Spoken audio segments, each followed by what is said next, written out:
फड़ के कलम झुका के सर ताई लिखा हमद तेरी लाजवाल मौला। अव्वल आखिर ज़ाहिर बातिन ज़ात तेरी, तू है अपनी आप मिसाल मौला।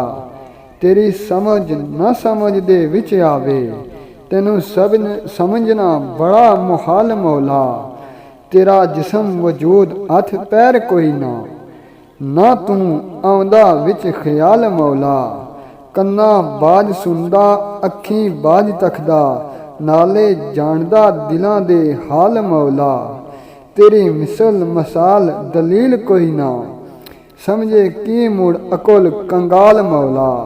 ए ज़मीन तेरी आसमान तेरे, मशरक मगरब जनूब शमाल मौला। ज़र्रे ज़र्रे दे विच ज़हूर तेरा, ज़ाहिर तेरियां कुदरतां नाल मौला।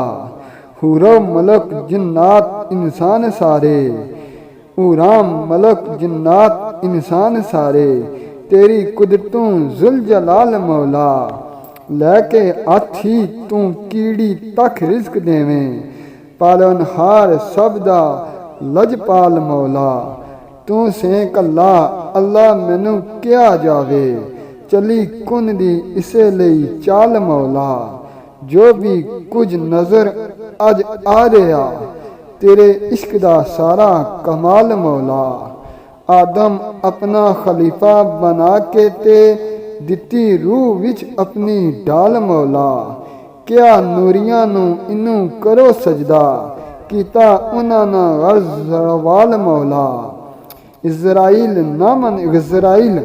ना मनिया अमर तेरा, दिता लांती कर निकाल मौला। अशर तक लैके गया तोक लानती, अशर तक लै गया तोक लानत। बड़ा होया उसे बुरे दा हाल मौला। आदम विचों नबी वली गौस कीते, लखां कुतुब कलंदर अबदाल मौला। दुनिया विच चमकाए तू चंद वांगूं, बंदे अपने नेक खसाल मौला।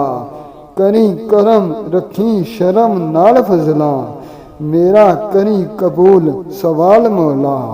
अजमत ससी पुन्नू किसा लिखन लगा, रवी तोड़ तिकोर मेरे नाल मौला।